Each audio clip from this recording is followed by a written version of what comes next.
అప్పటికప్పుడు 5 నిమిషాలలో మీకు కావాల్సిన పోషకాలతో ఇలా బ్రేక్ఫాస్ట్ కానీ డిన్నర్ కానీ చేసుకొని తినేసేయొచ్చండి.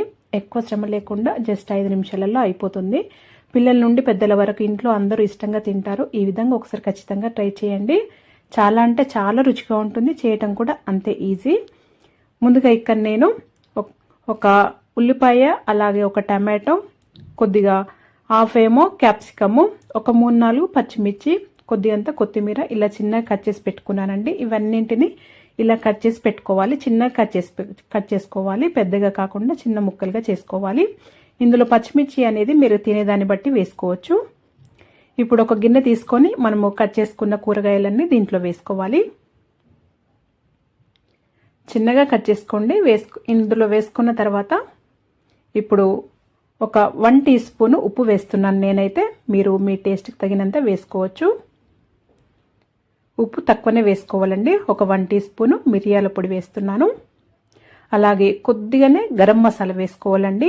ఇది వేయటం వల్ల రుచి చాలా బాగుంటుంది. ఎక్కువ వేయొద్దు. ఆ ఫ్లేవర్ అనేది డామినేట్ చేయొద్దండి. కొద్దిగానే వేసుకోవాలి. ఇప్పుడు ఒక కూర గరిటెడు ఉంటుంది కదండి, చిన్న కూర గరిటెతోని ఒక 3 స్పూన్లు ఇది శనగపిండి వేసానండి. శనగపిండి వేసిన తర్వాత ఈ కూరగాయలన్నీ పిండిలో ఇలా కలిసేటట్టు ఇలా స్మాష్ చేస్తున్నట్టుగా కలుపుకోవాలి. ముందుగా ఇలా కలుపుకోవటం వల్ల అది దాంట్లో ఉన్న ఆనియన్, టమాటో దాంట్లో ఉన్న జ్యూస్ అనేది బయటకు వచ్చి టేస్ట్ చాలా బాగుంటుంది. ఇలా కలుపుకున్న తర్వాత తగినన్ని నీళ్ళు వేసుకొని ఈ విధంగా కలుపుకోవాలి. కన్సిస్టెన్సీ అనేది ఈ విధంగా ఉండాలి. అంతవరకు నీళ్లు వేసుకొని కలుపుకోవాలి. అంతవరకు నేను పొయ్యి పైన ఇలా ఒకటి ప్యాన్ వేడి చేసుకున్నానండి. నాన్ స్టిక్దే వాడుతున్నాను. దీంట్లో ముందుగానే కొద్దిగా నూనె వేసి ఇలా వేడి చేసి పెట్టాను. అది కలుపుకునేంతవరకు ఇది కొద్దిగా మంచిగా వేడైన తర్వాత ఇది ఇలా బ్యాటర్ వేసుకోవాలి. మన ఆటలాగా వేసుకోవాలి.